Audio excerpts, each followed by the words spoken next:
এই আহাজারি স্বজন হারানোর। নাতনিকে উত্ত্যক্ত করার প্রতিবাদ করার কারণেই নৃশংসভাবে হত্যা করা হয় নানাকে। হত্যার সময় উচ্চস্বরে গান বাজানো হয় যাতে আত্মচিৎকারের শব্দ কেউ শুনতে না পায়। মানিকগঞ্জের সিংগাইর উপজেলার জয়মন্টপ ইউনিয়নের রায়দক্ষিণ গ্রামে এই ঘটনা ঘটে গেল মঙ্গলবার। তিনজনে দৌড়লো, দৌড়ে কয় হয় তোরা ফেলাই দিছে রাস্তার মধ্যে, ফেলাই দিয়ে এলে কয় তোরা আমার মারিস না, তোর কাছে মাপ চাই। মাপ চাওয়ার পরে এই জায়গায় কোপটা দিল, কোপ দিল, কোবাইতে ধান খেতে নামাইলো, অবশেষে মাথার মধ্যে কোপটা দিল। আমি ধরেছি করবে একবার যাই কবরস্থানের দিকে, একবার যাই এইদিকে, কেউ এটা পেঁপড়েও দিনে বাবা, এটা পেঁপড়েও দিনে আমার দেখে আমার মহামালিক কামাই গেছে, আমাদের খুব যাচ্ছে। দিনকে আমার ভাগ্নি স্কুলতে আসতেছে, 4টার দিক দিকে স্কুলতে আসতেছে, 3 জায়গায় ওরা আটকাইছে কাওয়া দেয়, ও 3 জায়গায় রাস্তা বদল করে আইছে।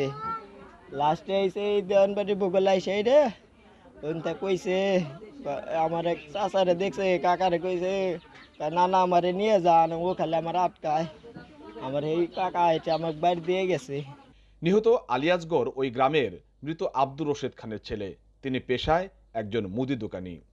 পুলিশ ও স্থানীয়রা জানায় নিহত আলিয়াজগরের 3য় শ্রেণীতে পড়ুয়া নাতনিকে প্রতিবেশী কালু প্রামাণিকের ছেলে আল আমিন উত্ত্যক্ত করত। গেল সোমবার স্কুল থেকে বাড়ি ফেরার পথে আল আমিন তাকে ফের উত্ত্যক্ত করে। এ সময় ওই শিক্ষার্থী ঘটনাস্থল থেকে দৌড়ে নিজেকে রক্ষা করে এক অটো চালকের সহযোগিতায় বাড়ি ফিরে। যিনি মারা গেছে ওনার নাতিনকে আল আমিন বিরক্ত করত, উত্তপ্ত করত, খারাপ মন্তব্য করত। রাস্তাঘাটে স্কুল থেকে আসার সময় একটা স্থানীয় স্কুলে পড়ালেখা করে, আসার সময় তাকে উত্তপ্ত করত।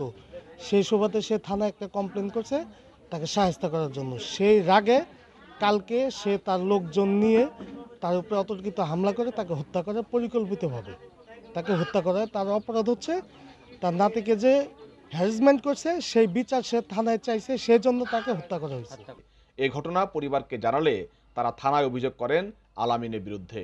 এতে ক্ষিপ্ত হয়ে মঙ্গলবার সন্ধ্যায় আল আমিন তার কয়েকজন সহযোগী নিয়ে আলিয়াজগরের উপর চড়াও হয়। দোকান থেকে টেনে বের করে তাকে কুপিয়ে মারাত্মক জখম করে। এ সময় তার স্ত্রী তাদের হাতে পায়ে ধরে কাকুতি মিনতি করলেও মন গলেনি খুনিদের। বরং ঘটনার সময় সহযোগীদের কয়েকজন একটি অটোরিকশায় উচ্চস্বরে গান বাজান যাতে চিৎকারের শব্দ কেউ শুনতে না পায়। একটা অটো এসে সাইডে পাশে দাঁড়ায়, তারা ওই গিটার নিয়ে বা বক্স সেটের মতন নিয়ে বাদ্য শুরু করে এবং তারপরে আর 3-4 জন এসে সেরি ভিতরে যায়, যায় 2-3টা বাড়ি মারার পরে যে আমার মারো কেন টাইনে বাইর করে হাইরে কোবাই একদম। ওই যে আমার এসব ফুপু আছে, সে বলছে তারা বাদ্যযন্ত্র নিয়ে আসছিল যাতে আওয়াজ চিকের বাইরে যেন কেউ না জানে, যে চিকের পারলে যেন কি শব্দ না ফাঁকে যায়। গুরুতর আহত অবস্থায় স্থানীয়রা আলিয়াজগরকে উদ্ধার করে হাসপাতালে নেওয়ার পর রাতে চিকিৎসকরা মৃত ঘোষণা করেন। ঘটনার পর থেকে পলাতক অভিযুক্ত আল আমিন ও তার সহযোগীরা। এই ঘটনায় 2টি মামলা হয়েছে সিংগাইর থানায়। পুলিশ বলছে আসামিদের গ্রেপ্তারে অভিযান চলছে। একই ঘটনায় 2টা মামলা হয়েছে।